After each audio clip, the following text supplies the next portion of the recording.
Hi, I'm Mohammed Velji, and I'm happy to chair Karen Jones from the University of Melbourne, who is presenting a paper, Recentre, Unlearn, White Policing the Borders of Philosophy and How to Stop Doing It.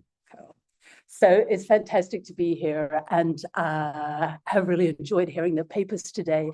And I hope that in some ways this paper will actually speak to some of them, because this paper is got a particular context in which it was written, and it's written for a particular audience.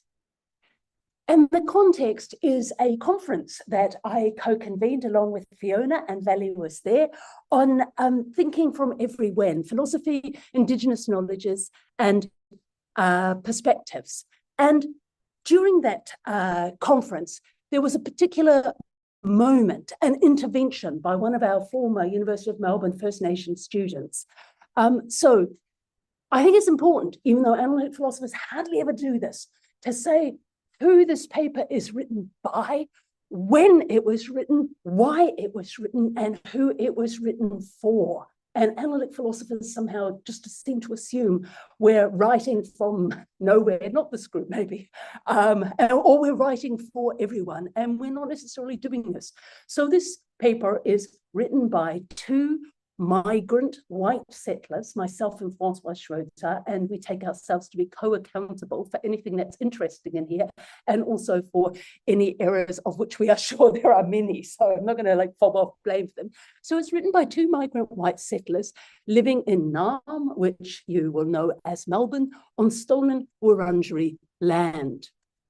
And it was a response to an intervention by a First Nation former philosophy student. It's not accidental, she's a former philosophy student, because we had hoped, I think, that in organising this conference, we might start to get some possible collaborations coming out at the end of it.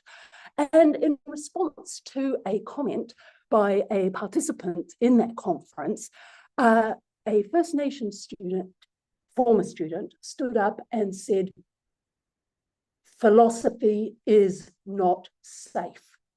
You want to talk to us," and this is coming back to stuff we were talking about in the morning, earlier on this morning, "and it is currently unsafe for us to be here. You, settler folks, need to go away and have a conversation among yourselves and learn how not to be toxic. And then perhaps we will talk to you." So this project is a first step in taking that intervention seriously. And why take it seriously? It was an intervention that resonated. It was something that sort of fit in and made sense with what some other First Nation students had been saying to Francois and myself over a period of time. So I think even though it was a specific moment that led to this paper, it was a moment that is representative. So we write as migrant settlers, and we write for settlers, and we write in response to a specific intervention by a First Nation former student. And we write for settler philosophers in Australia. And that, of course, is a group that crosses race. But of course, since philosophy in Australia is overwhelmingly white, it is a group that is also overwhelmingly white. But we assume, and it was interesting, I road tested this talk before coming here, and maybe this assumption is actually naive. We don't assume, right? We write for everybody. There are some people who just cannot hear what we're writing here, but we did assume, but road testing this with my colleagues, so maybe this assumption was a bit naive, that we were writing for a not yet actualized majority, but for a majority that could be actualized on serious reflection. We might have been naive about that, okay? So that means it is a self-conscious move towards a place-sensitive practice of academic philosophy. And once again, this is something that we just do not do, right? But we take ourselves to be answerable to a large body of work written by people of colour about exclusion in philosophy, even though we write in a place-sensitive context. And we also acknowledge the help of many, not many, actually, there are very few First Nation students in philosophy. And the reason there are so few is because they have been policed out. But we do acknowledge, and want to acknowledge the extensive conversations we've had over the years and the generosity that was involved in willingness for some people to have conversations with us, even though for them they were risky conversations. And the goal is preparatory. And so it's remedial. It's like, how do you stop being toxic? Right? How do you stop being toxic such that it might actually make sense for people to want to talk to you? How do you stop being toxic? But even though it's remedial and preparatory, I don't think it's a modest goal. And I don't think it's a modest goal given the deep entrenchment of practices that reproduce colonial power within the discipline, and given settler philosophers' unreflective commitment to them. So I said it was about white policing of the borders of philosophy. So first, let's define what white policing is. And I'm going to go through this fairly quickly. I went through it really slowly when presenting this to my colleagues, because I think different audiences know things. And this was one of the most controversial parts of the paper when I presented it before. Here I'm thinking, I'm not going to say anything that's particularly controversial, right? So the goal is preparatory but remedial. Let's kick off defining white policing. We're going to draw on Charles Mills's account of white ignorance, and that will be familiar to you. So white ignorance isn't the set of things white people don't know. White ignorance should be, and this is a quote, seen as a particular optic, a prism of perception and interpretation, a worldview. White ignorance names the group-based cognitive handicap caused by white supremacy. On the model of that, white policing then of disciplinary borders will be policing, whether of the border or of the core, right, what counts as the core, that is causally related to Eurocentrism. It's both an optic and a prism of perception and interpretation, as Charles Mills said, but I also want to emphasize that it's a set of practices where the practices are explained by and go on to reinforce the interpretive frame. And so on the model of white ignorance, white people can be white policed. I have been. I was not white policed while I was teaching classical Chinese philosophy, so long as I taught that in a subject called classical Chinese philosophy. But when that subject became defunct and I booted Mill out of the syllabus of ethical theory to replace him with Wordsworth and relegated Aristotle to kind of a footnote, you could take him in the class called Greek philosophy, right? And put in Munzer in his place. That was irresponsible because this was ethical theory as opposed to classical Chinese philosophy. So, white people can be white policed and people of color can white police. I've seen instances of that in Australia, but of course, absolutely overwhelmingly, right, it is white people who police and people of color, including for our context, especially First Nation people, and or questions related to lived experience as people of color or First Nation, theories generated from those perspectives.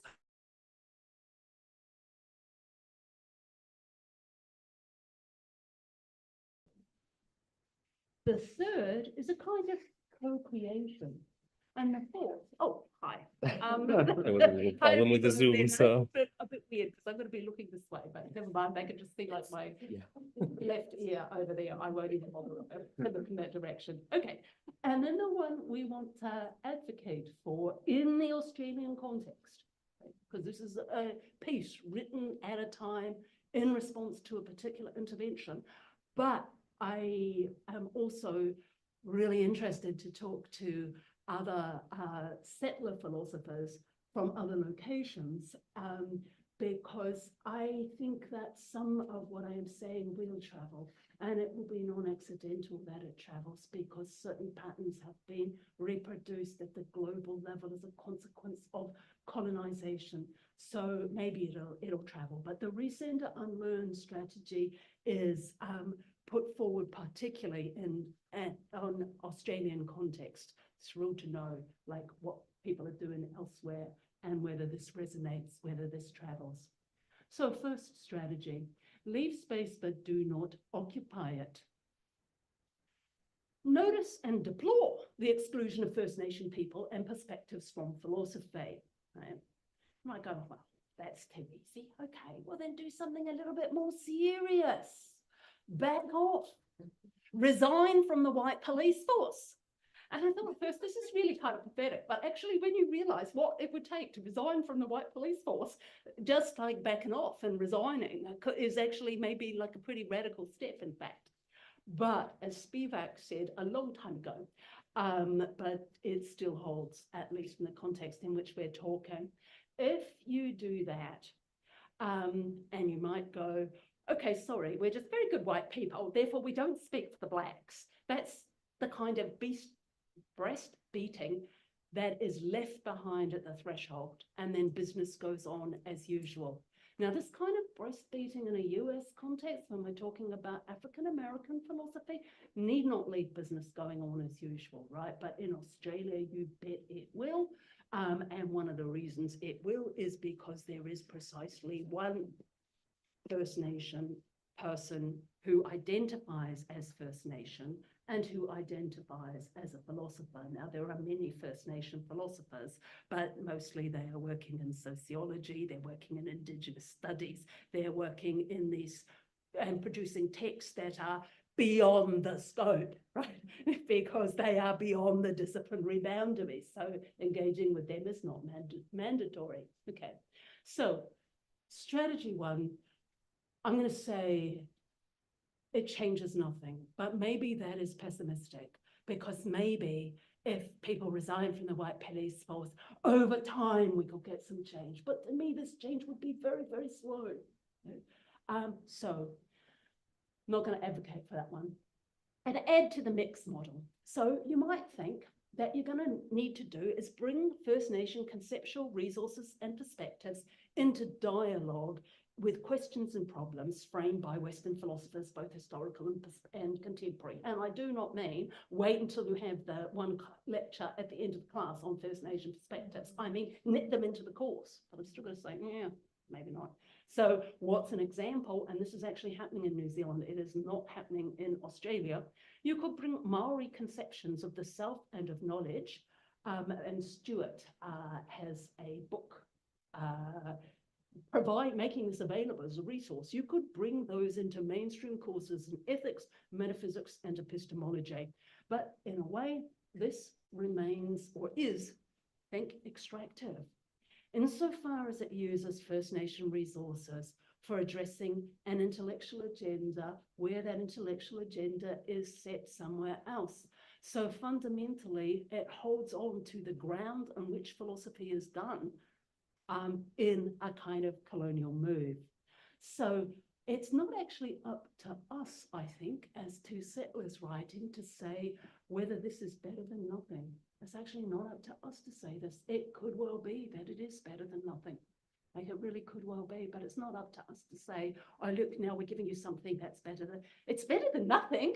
Like, would you like a pat on the back for doing something that's better than nothing? And it might actually be worse than nothing, right? Because it might bring those subjectivities and knowledge into conspicuous location. And then when you are, which is true in Australia, likely to be a singleton in that class, it will blow the myth, which was always a myth, but it can be helpful as a regulative myth that there's nobody but us persons here. And if you are a singleton, that can be a helpful regulatory myth, and that regulatory myth will be completely blown for you. So it's not up to us to say it could be better than nothing, right?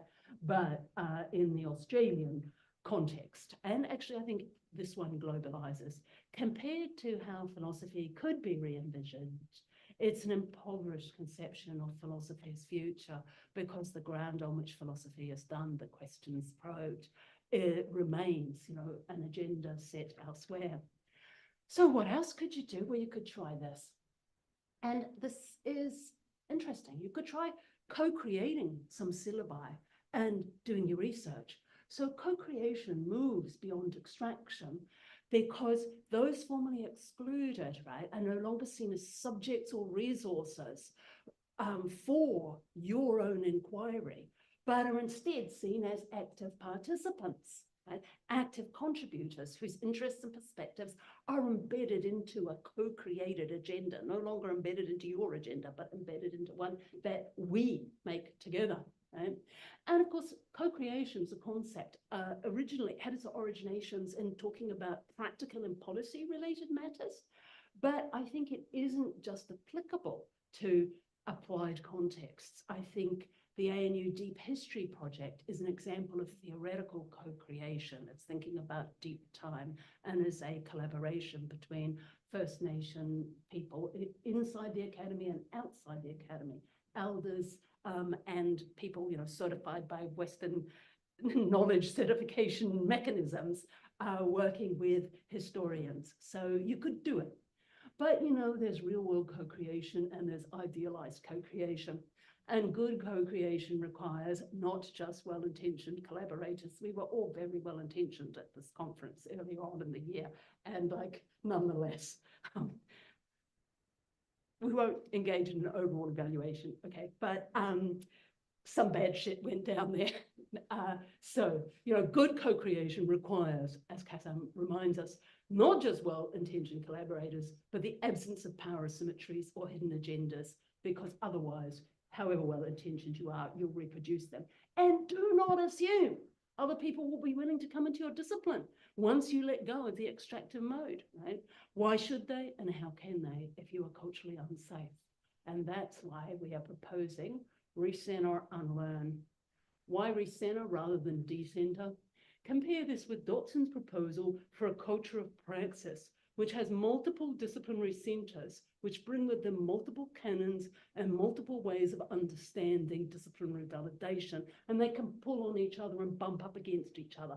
We want to endorse this pluralism, but it is compatible with that vision that we each take ourselves to be answerable only to the canon and methods that govern the node in this pluralistic network that we happen to occupy.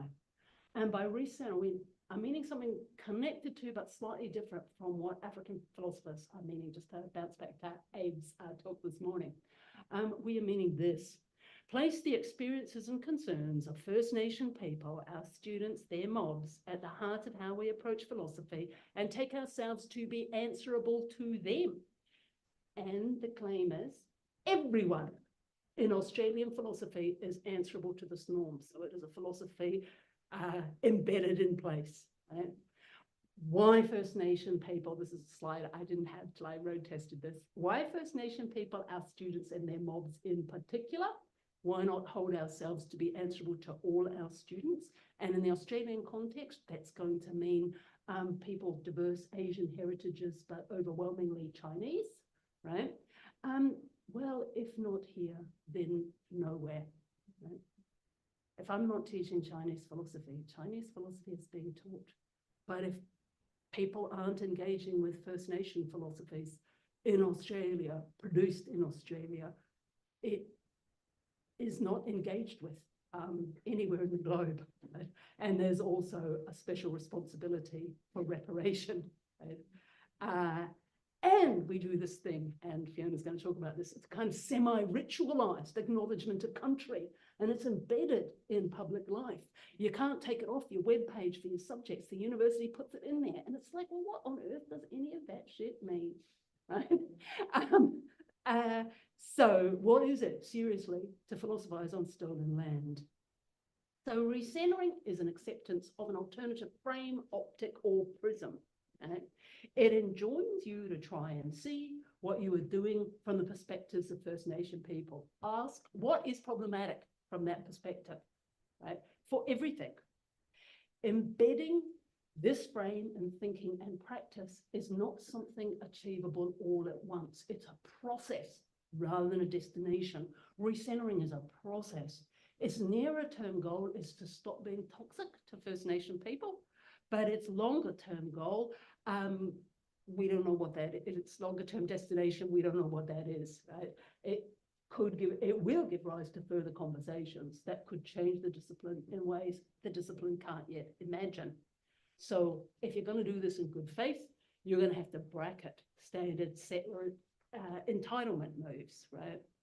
So what does recentering as a process actually mean? And how radical is this proposal? Well, I think the answer to that is it's going to depend on which node in the pluralist network you occupy. I'm started to think about this seriously, and I think it's going to be quite radical for what I do.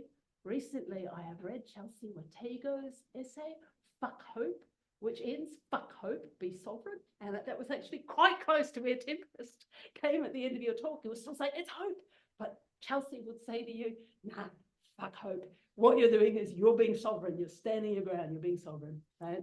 So if I start, and I will do this, to teach moral psychology on trust and hope this fall, and I start with Chelsea Watego's essay, the unquestioned assumption that hope is of value is now suddenly completely up for grabs, right? Because maybe it is of value only for some, those who already have a sense of effective agency and the possibility that if they push, right, the world will or might, right, work with them and cooperate with them to bring about an outcome. Okay. Yeah, I need to stop. So what matters is not only what's done, but the spirit in which it's done. And what are the obstacles to doing this? A lot of them. Some are just ignorance, but here's two. The habitus, right? Because we just have these learned set of dispositions that's being inculcated into the discipline, right? So it's just hard. There's not a moment when you realize you're doing this, pause, right? You just unthinkingly instantiate it. But the two I want to focus on are the status you seek and the status you have. Status hierarchies or acquiring social capital. There's a conservatism embedded in the philosophical discipline. And for Australia, 2 generations ago, the place to acquire status was Oxford. It has moved. Now it is Princeton. Wow, we are new modes of colonization, right? So there's a small group of people who exert and have the capacity to be effectively on social influences on the model that we're familiar with, right? So that's one. And the other obstacle is the status you have. And sometimes you can think you don't have status, but when you stand up in front of the classroom, you actually do have status, right? And so you can do an unthinking enactment of high status behavioral styles, which are perceived to be confident, assertive, agential, which are behind why that First Nations student said, you guys are standing up there talking with an authority you don't have, when we just thought we were giving philosophy talks. So those are, I think, the 2 obstacles. There's a few others, but we don't need to worry about those. And the reference is discharge a debt of gratitude. Cool. Thanks. Thank you.